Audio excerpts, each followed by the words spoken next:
Leaders का बैठक बहुत सकारात्मक और जैसे हमने एक्सपेक्टेशन किया था वैसे हुआ।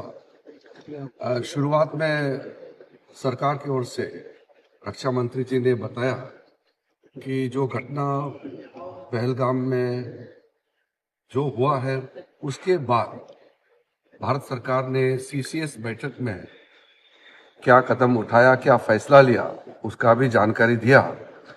और फिर सरकार का आतंकवाद के खिलाफ जीरो टॉलरेंस पॉलिसी के बारे में शुरू में बताया कि एक घटना बहुत दुखद है, उसके वजह से जो देश भर में सब लोग चिंतित हैं, उसको लेते हुए भारत सरकार ने और भी कड़ी कार्रवाई करने का मंशा को भी आज जताया है।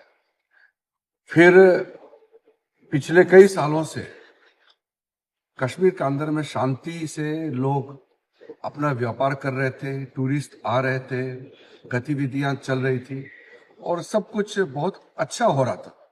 तो ये एक घटना ने माहौल जो खराब किया, उसको लेकर के सबने अपना चिंता जताया है।